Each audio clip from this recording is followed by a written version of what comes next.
ప్రభునందు కూడి వచ్చిన అందరికీ యేసుక్రీస్తు నామములో శుభాలు. అందరికీ వందనాలండి.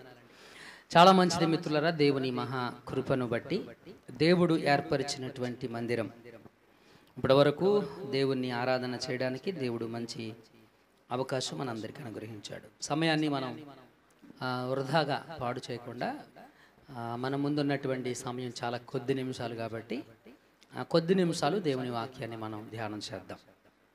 దాదాపు ఒక 30 నిమిషాల పాటు 30 నిమిషాలు అరగంట పాటు దేవుని వాక్యాన్ని మనం ధ్యానం చేద్దాము. ప్రియులారా, మనం మార్కు సువార్తను ధ్యానం చేస్తున్నాం. మార్కు సువార్తను ధ్యానం చేస్తున్నాం. మొదటి అధ్యాయం తీయండి. మొదటి అధ్యాయంలో మొదటి వచనాన్ని మనం ధ్యానం చేశాము. దేవుని కుమారుడైన యేసుక్రీస్తు సువార్త ప్రారంభము. దేవుని కుమారుడైన యేసుక్రీస్తు సువార్త ప్రారంభం. ఆ వచనాన్ని మనం ధ్యానం చేశాం. ఎవరు ఈ యేసుక్రీస్తు అంటే దేవుని కుమారుడు అనేది మనం చూసాం. మార్కు సువార్తలో చాలామంది ఒప్పుకున్నారు యేసుక్రీస్తుని దేవుని కుమారునిగా. దేవుని కుమారు చాలామంది సాక్ష్యం ఇచ్చారు. అపవిత్రాత్మలు పట్టినవారు, శతాధిపతి, తర్వాత ప్రధాన యాజకుని ముందు యేసుక్రీస్తు ఒప్పుకోవడం, ఇలాగూ మనం చూసాం మిత్రులారా. 2వ వచనము 3వ వచనాన్ని ఈరోజు ధ్యానం చేద్దాం.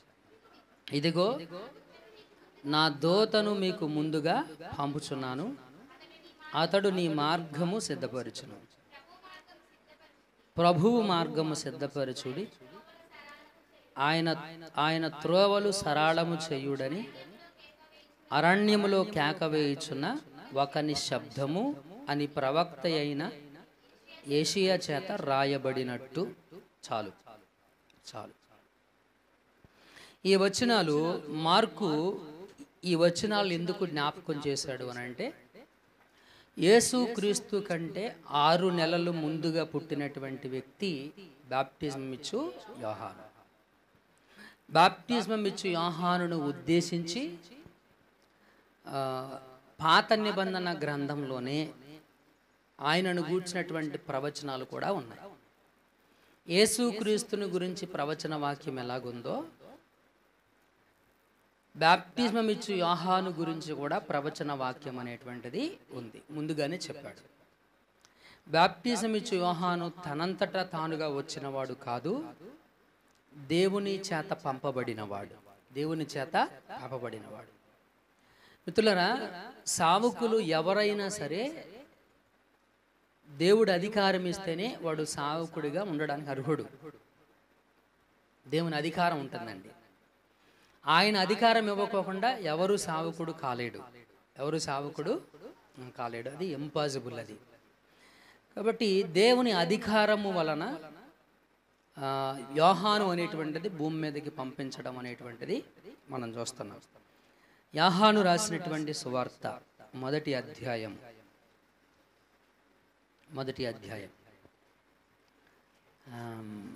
6వ వచనం ఎక్కడి నుంచి అంట? దేవుని యొద్ద నుండి పంపబడిన ఒక మనుష్యుడు ఉండెను, అతని పేరు యోహాను. ఎవరంటే యోహాను? దేవుని యొద్ద నుండి పంపబడిన మనుష్యుడు ఒకడు ఉండెను, అతని పేరు యోహాను. నేనైనా ఇక్కడ నిలబడ్డాను అంటే ఇది నేనేదో చదువుకొని వచ్చాను కాబట్టి చేయటం కాదు. అది దేవుని పిలుపు, దేవుని ఏర్పాటు. సావుకుడుగా దేవుడు పిలిచాడు. సువార్తను, వాక్యాన్ని ప్రకటించమని సువార్తకు పరిచారకుడిగా ఎన్నుకున్నాడు. అది చెయ్యమని దేవుడు నాకు ఉద్యోగం ఇచ్చాడు. ఏది ఉద్యోగం అంటే ఆ ఉద్యోగం అది, ఈ ఉద్యోగం బోధించే ఉద్యోగం, పాస్టర్ ఉద్యోగం. రైట్, హల్లెలూయా. కనుక నియమించబడినటువంటి సావుకుడు ఎవరైనా సరే ఇట్స్ అఫీషియల్ అంటే దాన్ని అధికారపూర్వకంగా వచ్చినటువంటి వాడే. బాప్టిజం ఇచ్చు యోహాన్ని ఫోర్ రన్నర్ అని కూడా అంటారు. ఫోర్ రన్నర్ అంటే దాని అర్థం ఏంటనంటే, మనకి పాతిళ్లలో దూలాలు అనేవి ఉండేవి. దూలాలు తెలుసు కదా. ఇల్లు మొత్తం ఆ దూలం మీదే ఆధారపడేది. మధ్యలో పెద్దది ఉండేది, అవునా కదా. ఆ దూలం మీదే ఆధారపడి ఉండేది. ఇంకా బాగా చెప్పాలంటే ఫోర్ రన్నర్ అంటే క్రీస్తుకు ముందుగా పంపబడినవాడు, యేసుక్రీస్తుకి ముందుగా పంపబడినవాడు. ఫోర్ రన్నర్, ఫోర్ అంటే ముందు అని అర్థం. ముందు యేసుక్రీస్తు భూమి మీదకి రావడానికి, అంటే దేవుడు శరీరం ధరించుకొని భూమి మీదకి రావడానికి ముందుగా ప్రకటన చేయడానికి. మీకు బాగా చెప్పాలి అంటే వెట్టి అంటాం మనం. వెట్టి తెలుసా మీకు? చాటింపు వేసేవాడు. వెట్టి అంటే ఎవరండి? రైట్. ఏదైనా ఒక కార్యక్రమం జరగడానికి వెట్టి ఏం చేస్తాడు? ముందు చాటింపు వేస్తాడు. ఇప్పుడు మన ఊర్లో చెరువులు వేలం పాటలు వేసిన, వేలం పాటలు వేస్తున్నారని చాటింపు వేస్తాడు. చేపలు పడుతున్నా, ఇదిగో చేపలు పడుతున్నారని చాటింపు వేస్తారు. ముందు చాటింపు వేస్తారు, అవునా కాదా? అంటే అందరికీ తెలియపరుస్తారు. తెలియపరిచిన తర్వాత అందరూ పలానా చోట పలానా పని జరుగుతుందని చెప్పేసి ఆ పని మీద ఉన్నటువంటి వాళ్ళు, ఆ అవసరం మీద ఉన్నటువంటి వాళ్ళు ఆ పని దగ్గరికి వెళ్తారు. ఇప్పుడు ఇక్కడ కూడా అంతే. ఈయన బాప్టిజం ఇచ్చు యోహాను ఒక వెట్టి లాంటి వాడు, ఒక వెట్టి. ఆయన గురించి యోహాను ఏం చెప్పాడు అని అంటే, అతని మూలముగా అందరూ విశ్వసించున్నట్లు అతడు వెలుగును గూర్చి సాక్ష్యం ఇచ్చుటకు సాక్షిగా వచ్చాడు. దేవుడు ఎందుకు పంపించాడు ఇతన్ని అని అంటే, సాక్ష్యం ఇవ్వడానికి. సాక్ష్యము ఇవ్వడానికి. సాక్ష్యం ఎలా ఇస్తాం? వినిన సంగతులను తెలియపరచటం. అంటే తను ఏమైతే చూశాడో, తను ఏమైతే విన్నాడో, తనకేమైతే తెలిసిందో దానిని ప్రజలకు తెలియపరచటం. ఇదే యోహాను సువార్తలో చదువుదాం. 31వ వచనం. నేను ఆయనను ఎరుగనైతిని, కానీ ఆయన ఇశ్రాయేలులకు ప్రత్యక్షమగుటకు నేను నీళ్ళలో బాప్టిజం ఇచ్చుచూ వచ్చితినని చెప్పాను. మరియు యోహాను సాక్ష్యం ఇచ్చుచు ఆత్మ పావురము వలె ఆకాశము నుండి దిగివచ్చుట చూచితిని, ఆ ఆత్మ ఆయన మీద నిలిచెను. ఇక్కడ గమనించాల్సినటువంటి విషయం వివరంగా చెప్తా. ఆయనను నేను ఇంకా చూడలేదు, యేసుక్రీస్తు నేను ఇంకా చూడలేదు. యేసుక్రీస్తు మెస్సయ్య వస్తాడని, రక్షకుడు వస్తాడన్నటువంటి విషయము ప్రకటన చేయబడింది. రక్షకుడు వస్తాడన్న విషయం ప్రకటన చేయబడింది. కానీ ఆయన నేను ఇంకా చూడలేదు. ఆయన నేను ఇంకా యేసుక్రీస్తుని బాప్టిజం ఇచ్చు యోహాను ఇంకా చూడలేదు. కానీ ఏం చెప్పాడు అక్కడ? చూడలేదు కానీ నేను మీకు నీళ్ళల్లో ప్రస్తుతానికి బాప్టిజం అయితే ఇస్తున్నాను. 32వ వచనం ఏం చెబుతుందో చూద్దాం. తీసి పడేస్తాం మళ్ళీ ఒక్కొక్కళ్ళు అనుకుంటున్నాం.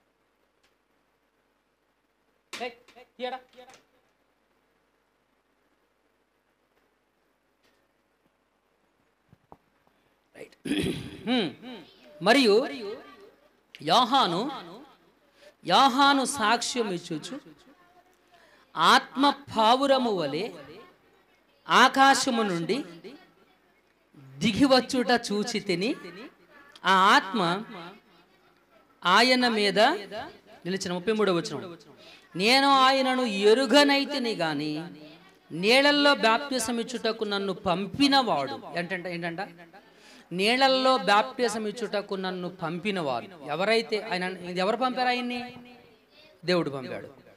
దేవుడు పంపిస్తూ నాకేం చెప్పాడు అని అంటే, ఆయన గురించి నేను ఇంకా ఆయన పుట్టాడన్న విషయం, ఆయన వచ్చాడన్న విషయం నాకైతే ఇప్పటి వరకు తెలియదు. బాప్టిజం ఇచ్చి యోహాను చెప్తున్న సాక్ష్యం వినండి, అర్థమవుతుందండి. ఆయన వచ్చిన సంగతి కానీ ఆయన పుట్టిన సంగతి కానీ నాకైతే ఇప్పటి వరకు తెలియదు. కానీ నేను మీకు బాప్టిజం అయితే ఇస్తా ఉన్నాను. కానీ ఇక్కడ విషయం ఏంటంటే, నన్ను ఎవరైతే పంపించారో, ఎవరు పంపించారు ఆయన్ని? దేవుడు పంపించాడు. దేవుడు యోహానుకు చెప్పిన విషయం ఏంటి అని అంటే, చదువుతుంది ఇప్పుడు, నీవు ఎవని మీద ఆత్మ దిగి వచ్చి నిలుచుట చూతువో ఆయనే పరిశుద్ధాత్మలో బాప్తిస్మం ఇచ్చేవాడని నాతో చెప్పాను. ఇది ఆల్రెడీ దేవుడు యోహానుకు చెప్పి పంపించాడు. ఏం చెప్పాడు యోహానికి అని అంటే, ఎవరి మీద పరిశుద్ధాత్మ దిగి వచ్చి ఆయన మీద నిలబడ్డం నువ్వు చూస్తావో ఆయనే పరిశుద్ధాత్మలో బ్యాప్టిజం ఇచ్చేవాడు, ఆయనే మెస్సయ్య, ఆయనే క్రీస్తు, ఆయనే క్రీస్తు.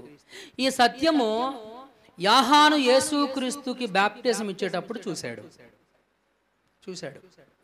చూసి అప్పుడు చెప్తా ఉంటాడు, అతని గురించి చెబుతా ఉంటాడు 35వ వచనంలో, మరునాడు మరలా యోహాను అతని శిష్యుల్లో ఇద్దరు నిలుచుండగా అతడు నడుచుచున్న యేసు వైపు చూసి, ఇదిగో దేవుని గొర్రె పిల్ల. ఎవరి గురించి చెప్పాడు? యేసుక్రీస్తు గురించి చెప్పాడు. ఇదిగో దేవుని గొర్రె పిల్ల. ఎవరు ఆయన అంటే, లోక పాపములను మోసుకొని పోవు దేవుని గొర్రె పిల్ల.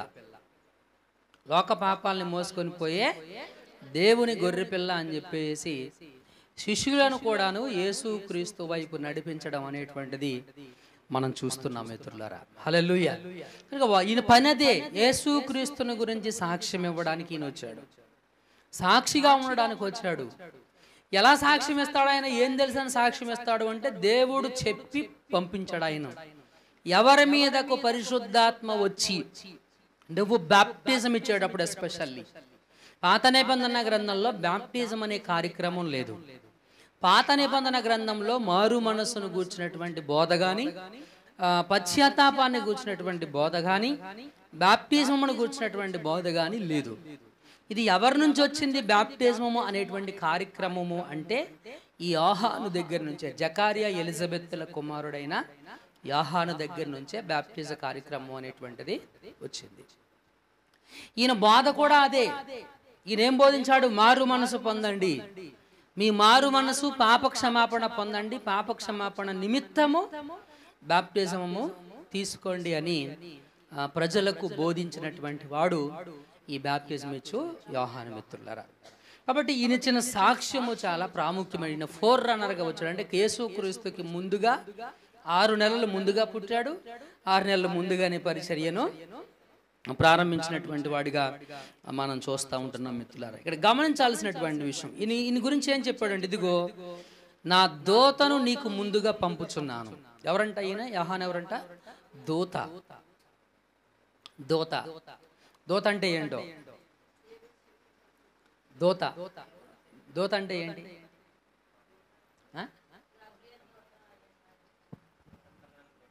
అది అది అది వర్తమానాన్ని తీసుకెళ్ళేవాడు, వర్తమానాన్ని తీసుకొని వెళ్ళేవాడు, వర్తమానాన్ని మోసుకొని వెళ్ళేవాడు దూత.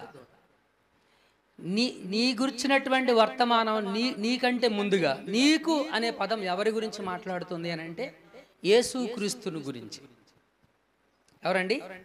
ఎవరు అక్కడ ప్రవచనములో నా దూతను నీకు ముందుగా, నీకంటే ఎవరు అక్కడ? ఎవరైనా నీకు అంటే యేసుక్రీస్తుకు ముందుగా. అంటే యేసుక్రీస్తు కంటే, యేసుక్రీస్తు భూమి మీదకి రావడానికంటే ముందు ఆయన దూత ఒకడు వర్తమానాన్ని పట్టుకొని భూమి మీదకి వస్తాడు. ఆ వర్తమానాన్ని పట్టుకొచ్చినటువంటి దూత ఎవరో కాదు, బాప్టిజము ఇచ్చు యోహాను. బాప్టిజం ఇచ్చు యోహాను. కాబట్టి గమనించాల్సినటువంటి విషయం, ఇతని పని ఏంటి అని అంటే మార్గమును సిద్ధపరచటం. ఇతని పని ఏంటనండి?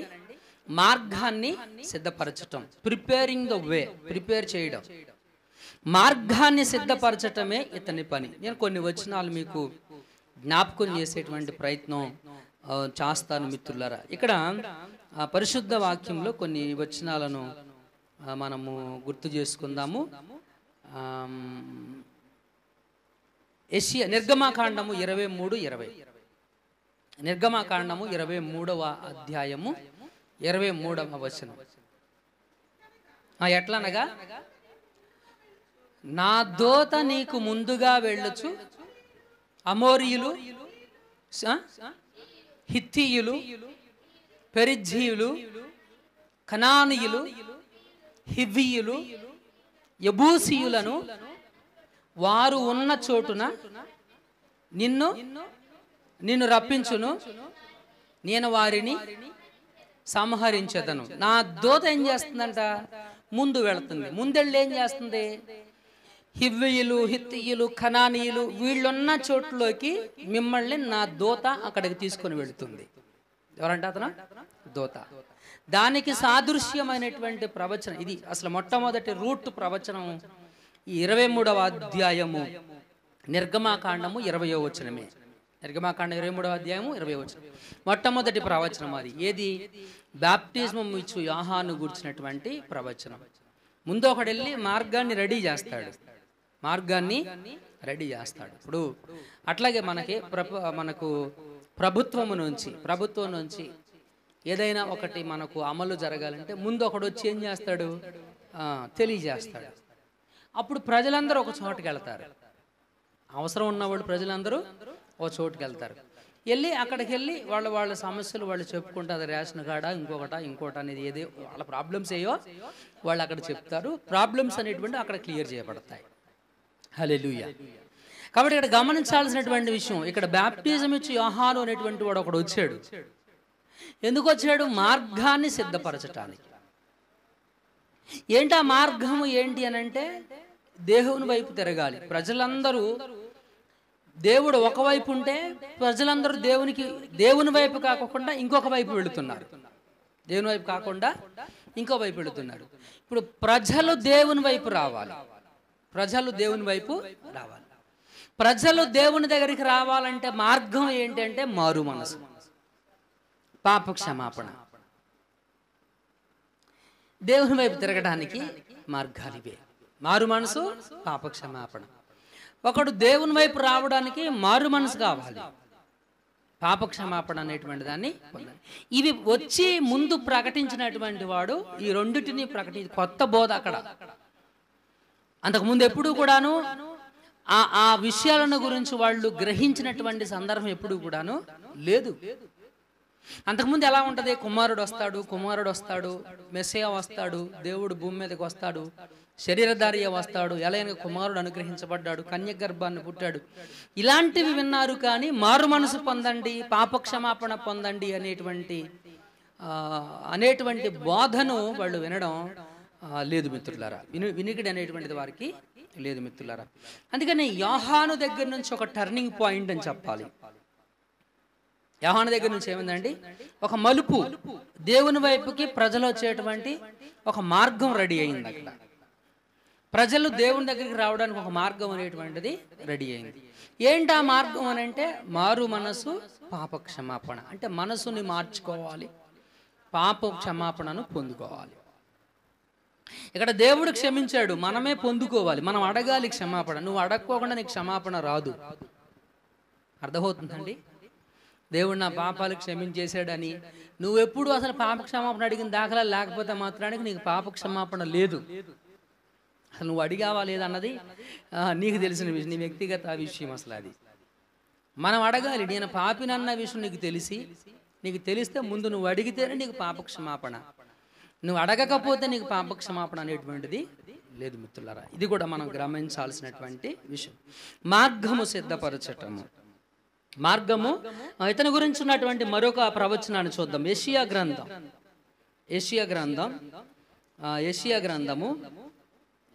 గ్రంథము 40వ అధ్యాయం 3వ వచనంలో కూడా చెప్పాడు. 43. ఆలకించండి. ఎక్కడంట? అడవిలో ఒకడేం చేస్తున్నాడు? ప్రకటించుచున్నాడు. ఏం ప్రకటిస్తున్నాడు? ఎట్లనగా, అరణ్యములో యెహోవాకు మార్గము సిద్ధపరచుడి, ఎడారిలో నా దేవుని రాజమార్గము సరళము చేయుడి. ప్రతి పర్వతమును ప్రతి కొండను అణచవలెను, కరుకైనది సమానముగాను ఉండవలెను, యెహోవా మహిమ బలపరచబడును. ఇది చెయ్యాలి, ఇది జరగాలి. ఇప్పుడు మనం ఒక టార్గెట్కి వెళ్ళాలి అని అంటే ముందు ఏం చేసుకోవాలి? దారి ఉండాలి.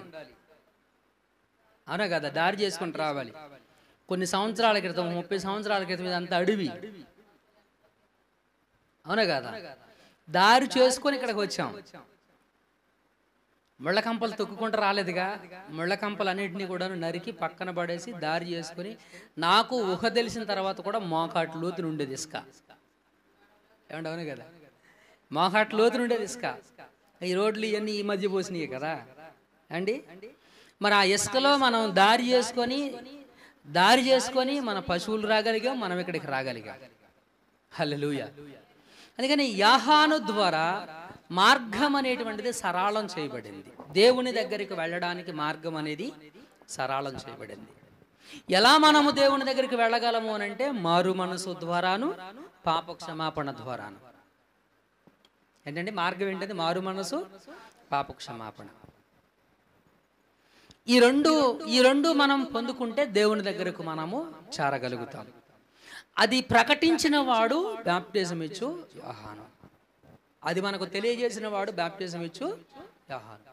ఇక్కడ మనం గమనించాల్సి, ఇక్కడ ఉన్న ప్రతి ఒక్కరు, భూమి మీద ఉన్న ఎవడైనా సరే, దేవుని దగ్గరకు రావడానికి మార్గం ఏది అని అంటే మారు మనసు, పాప క్షమాపణ. అది లేకోకుండా ఎవడు దేవుని దగ్గరకు రాలేడు. మారు మనసు పొందాల్సిందే, పాప క్షమాపణ కూడాను పొందాల్సిందే. అందుకనే దేవుని ఆజ్ఞ ఏంటి? అంతటా అందరూ మారు మనసు పొందాలి. అంతటా అందరూ మారు మనసు పొందాలి. ఇక్కడ ఉన్నటువంటి వారిలో చాలామంది రెగ్యులర్గా చర్చికి వస్తున్నారు, కానీ బాప్టిజం తీసుకునే వాళ్ళు ఉన్నారు. I don't understand why.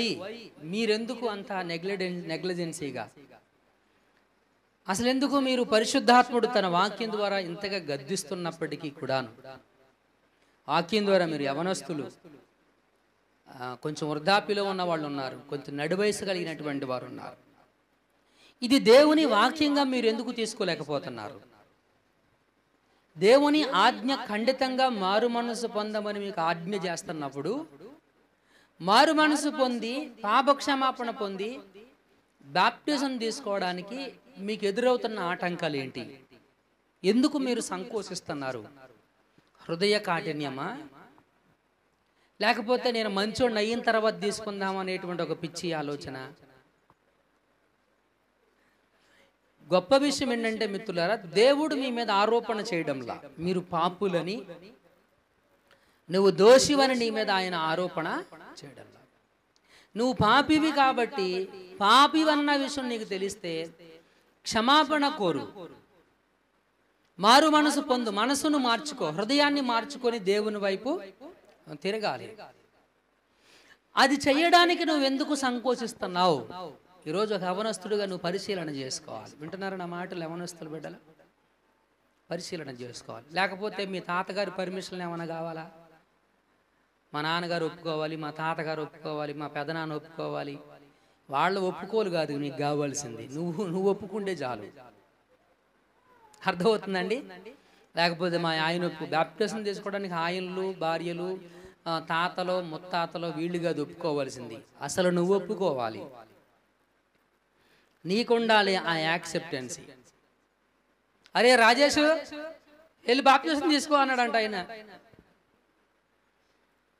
ఆయన ఎవరు చెప్పడానికి, ఈయనోడు వెళ్ళటానికి. ఈయనకి లేదు అంగీకారం ముందు రాజేష్కి. గబాలను వెళ్ళాడు, తొట్లో మునిగాడు, బయటకు వచ్చాడు, మళ్ళీ మందిర మొహం చోట్ల. అది కాదు, అర్థమవుతుందండి? ఇప్పుడు ఆవిడ నా కూతురు, నాన్న రేపు బాప్టిజాన్ని సిద్ధపడని నేను ఆవిడని బలవంతం చేయొచ్చు, యవనస్తురాలు బలవంతం చేయొచ్చు, ఇంటది తినకుండా ఏముండదు. అది కాదు కదా కావాల్సింది, ఆవిడకి ఉండాలి ఆ యాక్సెప్టెన్సీ. ఆవిడికి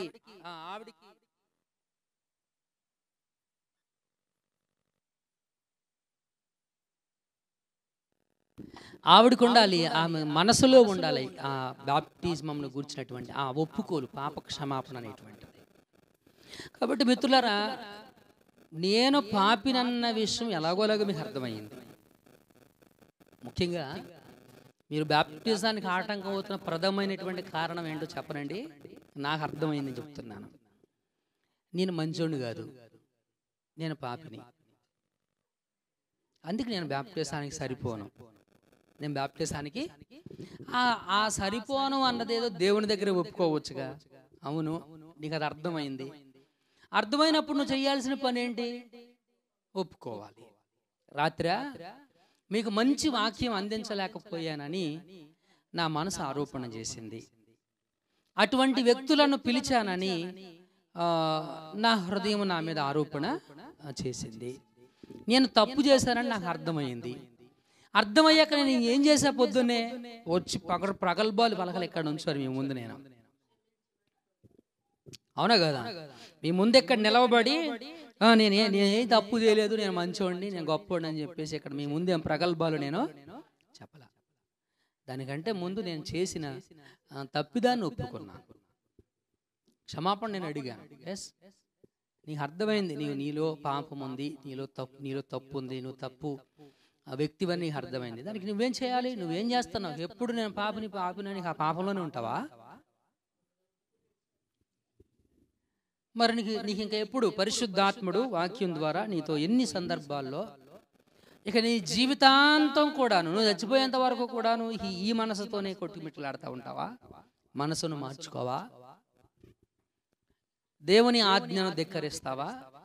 దేవుని ఆజ్ఞ కదా, నా ఆజ్ఞ కాదు, నా మాట కాదు, మీ మాట కాదు, దేవుని ఆజ్ఞ. మారు మనసు పొందమని దేవుడు ఆజ్ఞాపించాడు. మరి ఆయన ఆజ్ఞను నువ్వు ఎంత ఎన్ని సంవత్సరాలు తిరస్కరిస్తావు? సెల్ఫ్ జడ్జిమెంట్ అనేది తీసుకోకూడదు ఎప్పుడు కూడా. ఏ జడ్జిమెంట్ అంటే సెల్ఫ్ జడ్జిమెంట్ అంటే వ్యక్తిగతంగా నువ్వు జడ్జిమెంట్ చేసేసుకొని నేను ఇంతే అని ఎప్పుడు అనుకోకూడదు. సరి చేయడానికి దేవునికి అవకాశం ఇవ్వాలి. అర్థమైందన్నమాట. సరి చేయడానికి దేవునికి అవకాశం ఇవ్వాలి, దేవునికి అవకాశం ఇవ్వాలి. దేవునికి అవకాశం ఇస్తే దేవుడు సరి చేస్తాడు. దేవుడు సరి చేయడానికి నువ్వు అవకాశం ఇవ్వకోకుండా నీ అంతటి నువ్వు అలాగే అనేసుకొని అలాగే ఉండిపోతా ఉంటే ఎన్ని రోజులు ఆ పాపంలో ఉంటావు, ఎన్ని రోజులు దేవునికి దూరం అవుతూ ఉంటావు. ఇక జీవితాన్ని దేవునికి దూరంగానే ఉంచుతావా? ఒకసారి ప్రశ్న వేసుకోవాలి ఇక్కడ ఉన్నటువంటి వారందరూ కూడా. సరి చేయడానికి దేవునికి అవకాశం ఎక్కడిస్తున్నావు నువ్వు? ప్రభా, నేను చేశాను తప్పు, ఈ తప్పు నుంచి నేను ఎలా బయటపడాలి? ఈ పాపం నుంచి నాలో పాపం ఉంది. ఎస్, అఫ్ కోర్స్ ఉంది, ప్రతి ఒక్కరిలో ఉంది పాపం. నాలో లేదా? మనం బాప్టిజం చేసుకున్నాం, అయితే మనలో తప్పు లేదా, పాపం లేదా? ఉంది. But we are able to control it. కానీ దాన్ని మనం కంట్రోల్ చేసుకోవడానికి దేవుడు సహాయం మనకు చేస్తున్నాడు. పాపం ఎవరిలో లేదు, ప్రతి మనిషిలో ఉంది. రక్షించబడినటువంటి వారిలో పాపం లేదా? ఉంది. రక్షించబడినటువంటి వారిలో పాపం ఉంది. అందుకనే రక్షించబడిన వారిలో కూడా అప్పుడప్పుడు నీకు తప్పులు కనపడతా ఉంటున్నాయి. రక్షించబడిన వారిలో నీకు తప్పులు ఎందుకు కనపడుతున్నాయి? వారిలో పాపం ఉంది. కాబట్టి అది కాదు కారణాలు. నువ్వు చేయాల్సిన పని ఏంటంటే దేవుడు ఆజ్ఞాపించాడు మారు మనసు పొందమని. చేంజ్, మారు మనసు పొందు, ఒప్పుకో. పాపివని నీకు అర్థమైంది కదా, పాపాన్ని ఒప్పుకో, మారు మనసు పొందు. అది మొట్టమొదటిగా మనకు తెలియపరిచినటువంటి వాడు బాప్టిజం ఇచ్చిన యోహాను. ఆయన వచ్చాడు, దూతగా వచ్చాడు, ఒక సమాచారాన్ని తీసుకుని వచ్చాడు. ఆ వచ్చి ఆయన ఇచ్చిన సమాచారం ఏంటంటే మారు మనసు పొందండి, పాప క్షమాపణ పొందండి, దేవుని వైపు తిరగండి అనే సమాచారాన్ని ప్రజలకు అందించాడు. ప్రజలకు అందించి మార్గాన్ని సిద్ధపరిచాడు, త్రోవలను సరళము చేశాడు, అరణ్యములో కేక వేశాడు, అరణ్యంలో అరిచి చెప్పాడు. ఆ శబ్దాన్ని విన్నటువంటి వారు అనేక మంది వచ్చి బాప్టిజం పొందారు. మారు బాప్టిజం అనేటువంటి దాన్ని పొందారు. యోహాను మత్తయి శుభవార్త 3వ అధ్యాయం, మత్తయి సువార్త 3వ అధ్యాయం 5వ వచనం. ఆ సమయమున యెరూషలేము వారును యోదయ వారందరూ యొర్దాను నదీ ప్రాంతముల వారందరూ అతని యొద్దకు వచ్చి పాపములను ఏం చేశారు? ఎక్కడ పాపాన్ని ఒప్పుకుంటే పాపం మానేయాల్సి వస్తుందని మనోళ్ళు ఒప్పుకోవట్లా. ఏమండి, పాపమును ఒప్పుకొని ఎక్కడ ఒప్పుకుంటే పాపం మానేయాల్సి వస్తుందోనని పాపాన్ని ఒప్పుకోవట్లా. ఒక దుర్మార్గుడు ఇట్లాగా చెప్పాడు, నేను దేవుణ్ణి నమ్మితే పాపం చేయడం మానేయాలి, కాబట్టి నేను దేవుణ్ణి నమ్మనన్నాడు. ఆడే మెరుగు మన మీద వేషధారణ లేకుండా మొహం మీద చెప్పేసాడు ఉన్నది ఉన్నట్టుగా. మనం ఇటు దేవుని నమ్మినోళ్ళమా కాదు, నమ్మనోళ్ళం కూడా కాదు. అటు ఇటు కాకుండా ఉంటున్నాం మనం. అటు ఇటు కాకుండా ఉంటున్నాం మనం. ఇది చాలా ప్రమాదకరమైనటువంటి జీవితం, చాలా ప్రమాదకరమైన జీవితం. ఆయన చెబుతున్న మాటలు విని, ఆయన చెబుతున్న శబ్దము విని, ఆయన చెబుతున్న ఆ మారు మనసును గురించి, పాప క్షమాపణ గురించి ఆ ప్రసంగాన్ని విని, ఆ వార్తను విని ఎవరెవరు వచ్చారంట? సమరయ్య, ఆ సమయమున యెరూషలేములో ఉన్నవారు, యోదయ వారు, యొర్దాను నదీ ప్రాంతంలో వారందరూ అతని యొద్దకు వచ్చి తమ పాపములను ఒప్పుకొనుచు ఏం చేశారండి? పాపములను ఒప్పుకొనుచు ఏం చేశారు? యొర్దాను నదిలో అతని చేత బాప్తిస్మము పొందిరి. యొర్దాను నదిలో యోహాను చేత బాప్తిజాన్ని పొందుకున్నారు. పాపాలు ఒప్పుకొని పాప క్షమాపణ నిమిత్తం బాప్తిజం పొందారు. ఇక్కడ ఉన్నటువంటి వారు చాలా మంది యవ్వనస్తులు, జ్ఞానం కలిగిన వాళ్ళే. మీరేం చిన్నపిల్లలు కాదు, తెలివి తక్కువేరం కాదు, నడు వయసు, మంచి వయసు, వృద్ధాప్యం వయసు కలిగిన వారు. So what causes makes you to, ఏ కారణాలు దేవునికి మిమ్మల్ని దూరంగా ఉంచుతున్నాయి? పాప క్షమాపణ పొందడానికి, మారు మనసు పొందడానికి ఏ కారణాలు మిమ్మల్ని ఆటంకపరుస్తున్నాయి అనేది పరిశీలన చేసుకోండి. రాత్రి ఏదో ఒక మాట చెప్పాడు ఒక మాస్టర్ గురించి. వాళ్ళ వీధిలో ఒక ఫ్యామిలీ పొద్దున్నే లేచి ఇద్దరు చపాతీ తిన్నారంట. సాయంత్రమా రాత్రులు ఇద్దరు చపాతీ తిన్నారంటే అలా పడుకున్నారంట. అమ్మాయి మంచిలు ఇమ్మన్నాడంట, లెగట్లేదు ఇక. సో నీ మరణం ఎప్పుడు అనేటువంటిది నీకు తెలియదు. నీ ఉనికి ఎంతకాలం ఉంటుందో నీకు గ్యారంటీ లేదు. మొబైల్ ఫోన్ కొంటే వాడు ఒక 1 year గ్యారంటీ ఇస్తాడు, నీకు అది కూడా లేదు. ఏమండి, మన ఏదైనా వస్తువు కొంటే వాడికి 1 వారమో, నెలలో, 6 నెలల్లో గ్యారంటీ ఇస్తాడు, నీకు అది కూడా లేదు. ఒకవేళ ఆరోగ్యంగా ఉన్నాను నాకేంట్లే అనుకుంటావేమో, నేను యవనస్తుడిగా ఉన్నాను నాకేంట్లే అనుకుంటావేమో. మీరు గమనించారు ఎప్పుడైనా? ఈ 2020 దాటిన దగ్గర నుంచి కూడాను ఎవరి మరణాలు ఎక్కువ చూస్తున్నాం మనం? యవనస్తులే ఎక్కువ. ఏ ఫోటో చూసినా యవనస్తులే ఉంటున్నాడు, అది కూడా 18, 19, 20, 22, 25, 30 లోపులేనే. వీళ్ళే ఎక్కువ ఉంటున్నారు. ఎక్కువ మరణ వార్తలు వాళ్ళయే ఎక్కువ జరుగుతూ ఉంటున్నాయి. ఆలోచించండి. నేనేమంటాను అనంటే, బలవంతం చేయట్ల, మిమ్మల్ని హెచ్చరిస్తున్నాను దేవుని పేరట. ఆలోచించండి. ఈ బాప్టిజం ఇచ్చి యోహాను చేసినటువంటి పని మార్గాన్ని సరళం చేశాడు, మార్గాన్ని తేలిక చేశాడు. బాగా చెప్పాలి అంటే దేవుని దగ్గరకు వెళ్ళడానికి మార్గాన్ని, బరువైన మార్గాన్ని కాస్త సులువైన మార్గంగా చేశాడు. బరువైన మార్గం ఏంటి? గొర్రెలను అర్పించాలి, పావురాలను అర్పించాలి, ఏవేవో చెయ్యాలి, యాజకుడు చేయాలి. అవన్నీ పెద్ద తలనొప్పి పనులు. 613 ఆజ్ఞలు పాటించాలి. అవన్నీ నువ్వు మొయ్యలేవురా బాబు, ఇవన్నీ నీకెందుకులే కానీ ఒక చిన్న పని చెయ్యి. మారు మనసు పొందు, పాప క్షమాపణ పొందుకో. పాపాన్ని ఒప్పుకొని మారు మనసు పొందు. నీ పాప క్షమాపణ నిమిత్తము బాప్టిజం అనేటువంటి దాన్ని పొందు. Easily you can reach God. చాలా తేలిగ్గా నువ్వు దేవునితో అనుసంధానాన్ని కలిగి ఉంటున్నావు. బరువేం లేదు కదా అక్కడ. దానికి నువ్వేం చేయాలి? అయ్యో ఇప్పుడు నేను పాపం చేశాను, దీనికి బలి ఇవ్వాలంటే కోడిని కొనాలంటే డబ్బులు లేవు, డబ్బులు కావాలంటే మళ్ళీ పనికి వెళ్ళాలి. ఈ వ్యవహారం అంతా ఏమీ లేదు కదా.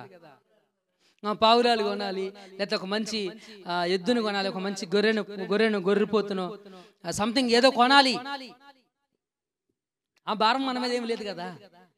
వెరీ సింప్లిఫైడ్ వే, మార్గాన్ని సరళం చేశాడు. అంటే సరళం చేయడం అంటే ఏంటి? తేలిక చేశాడు, ఈజీ చేశాడు మార్గాన్ని. ఏంటి ఆ మార్గం అంటే మారు మనసు, పాప క్షమాపణ. దీనికి ఎందుకంటే మనం దేవుని ఆజ్ఞను ధిక్కరించి దేవునికి వ్యతిరేకంగా మనం ఉండాలి. ఈ మాత్రం చిన్న పని మనం చేయలేకపోతున్నామా? గమనించండి యవనస్తురాలా, గమనించండి యవనస్తులైనటువంటి మీ అందరూ కూడా, మారు మనసు లేని మీరు అందరూ కూడా మీరందరూ గమనించాల్సినటువంటి విషయం, మీరందరూ ఎరిగి ఉండవలసినటువంటి సత్యం. డోంట్ కీప్ యువర్ లైఫ్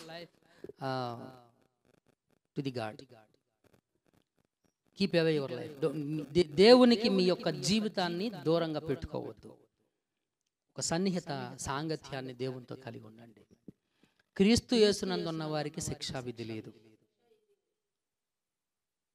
క్రీస్తు యేసునందు ఉన్న వారికి ఏం లేదండి, శిక్షా విధి లేదు. ఆయన ఏమి నీ మీద ఆరోపణలు చేయటం లేదే, నువ్వు పాపివి, నువ్వు దోషం, అప్పుడు అలా చేసేవు, ఇలా అంటలేదే. క్షమాపణ పొందాం అని దగ్గరికి వెళ్తే, ఎవరా వచ్చావా దుర్మార్గుడా అని అన్నాడు ఆయన. హత్తుకున్నాడు ఆయన. దట్ ఈస్, అంత ప్రేమ నువ్వెందుకు అవాయిడ్ చేస్తూ ఉంటున్నావు? ఆలోచించు. బాప్టిజానికి సిద్ధపడు మిత్రమా. ఆయన మార్గము, ఈయన ఎవరు అంటే ఒక దూత, ఒక సమాచారాన్ని తెచ్చినవాడు. ఏ సమాచారం? మారు మనసును గురించి, పాపక్షమాపణ గురించి ఒక సమాచారం తెచ్చినటువంటి వాడు, దేవుని యొద్ద నుంచి పంపబడినటువంటి వాడు, మార్గాన్ని సిద్ధపరిచిన వాడు, మార్గాన్ని సరళము చేసినటువంటి వాడు. కనుక ప్రియులరా, నేను ఈ వాక్య సందేశాన్ని ముగిస్తూ ఉంటున్నాను. దేవుని చిత్తమైతే మరలా వచ్చే వారం మరికొన్ని క్లుప్తమైనటువంటి విషయాలు డీటెయిల్డ్గా మనం తెలుసుకుందాము. ఒక్కసారి ఆలోచన చేయండి. దేవుని దగ్గరకు రావడానికి, దేవుణ్ణి చేరుకోవడానికి బాప్టిజం ఇచ్చి యోహాను ఒక దూతగా వచ్చాడు. దేవుడు అతన్ని పంపించాడు. నువ్వు వెళ్ళి మార్గాన్ని సరళం చేయి, మార్గాన్ని సిద్ధపరచు అని. కిందికి వచ్చి బాప్టిజం ఇచ్చి యోహాను కిందకు వచ్చి మార్గాన్ని సరళం చేశాడు, అంటే తేలిక చేశాడు. అయ్యా మారు మనసు పొందండి, పాపక్షమాపణ పొందండి. కొంతమంది సైనికులు వస్తారు, మేమేం చెయ్యాలి అని అడుగుతారు. అప్పుడు అంటాడు, మార్పు చెందండి. ఎలా మార్పు అని అంటే, మీకు 2 అంగీలు ఉంటే ఒక అంగి ఇంకోటికి ఇవ్వండి. ఇలా మార్పును చూపించండి. మారండి, మనసు మారాలి, వ్యక్తిత్వం మారాలి, స్వభావం అనేటువంటిది మారండి అని చెప్పేసి వారికి హెచ్చరికను తెలియజేశాడు. మిత్రులారా, అలా మార్పును గురించి విన్నటువంటి వారు వచ్చి పాపాన్ని ఒప్పుకొని బాప్టిజం అనేటువంటి దాన్ని తీసుకున్నారు. What about you today? ఈరోజు నువ్వేంటి? యవనస్తుడా, ఓ యవనస్తురాలా, ఓ సోదరి, ఓ సోదరుడా, వాట్ ఈస్ యువర్ ఫీలింగ్? నీ యొక్క అభిప్రాయం ఏంటి? దేవునితో పంచు, దేవునితో మాట్లాడు. కృప మనందరికీ తోడైంచి నడిపించును గాక. ఆమేన్. హల్లెలూయా, హల్లెలూయా. అర్థమైందా? రైట్. మోకరించండి. చివరి ప్రార్థనతో వాక్యం నిమిత్తం ప్రార్థన చేద్దాం. వాక్యం నిమిత్తం, వాక్యం కొరకు ప్రార్థన చేసుకుందాం. మోకరించండి. వాక్యమును బట్టి రాణి మనల్ని ప్రార్థనలో నడిపిస్తుంది. ప్రార్థన చేద్దాం.